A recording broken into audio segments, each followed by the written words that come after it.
ભાઈ કાલિદાસ બ્રહ્મભટ્ટ અહીંયા પંચીલા ટાવરમાંથી અમે આવીએ છીએ. મને પગની ખૂબ તકલીફ હતી. હું બિલકુલ ચાલી શકતો નહોતો. મારે દૂધ લેવા જવું હોય મારા ઘરથી 100 મીટર તો બી હું નહોતો ચાલી શકતો અને સ્કૂટર લઈને જ જતો હતો. આજની તારીખમાં મારે ગમે ત્યાં જવો તો હું ચાલી શકું કે એનું કારણ થેરાપી. અને બીજું કે મને ડાયાબિટીસમાં બહુ ફરક થયો. મારા પહેલાં મેં ડાયાબિટીસ 300 350 આવતો હતો. આજની તારીખમાં મારો ડાયાબિટીસ બિલકુલ ડાઉન થઈ ગયું. મારે સવારે ભૂખ્યા પેટનો મને 92 આવે છે અને જમ્યા પછીનો 146 આવેલો છે. એટલે મને એના પર સંતોષ છે. મને આ સ્ટાફથી બી પૂરેપૂરો સંતોષ છે. આ જે પરિવાર છે એ પૂરેપૂરો સંતોષ છે. દરેક મેં તો જોઉં છું 2 મહિનાથી આવું છું અને આ લોકોને કોઈને કોઈ બહેન કે કોઈ ભાઈ ફરિયાદ કરે તો એ હસતામાં એમની નિવારણ કરે છે.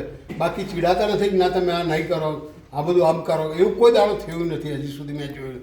હું 2 મહિનાથી રેગ્યુલર આવું, બને ત્યાં સુધી 1-2 દિવસ પડ્યા હશે, બાકી હું રેગ્યુલર આવું છું અને રેગ્યુલર આવવું જોઈએ. મારું કહેવું છે થેરાપી તો ચાલુ રાખવી જ જોઈએ બધાએ.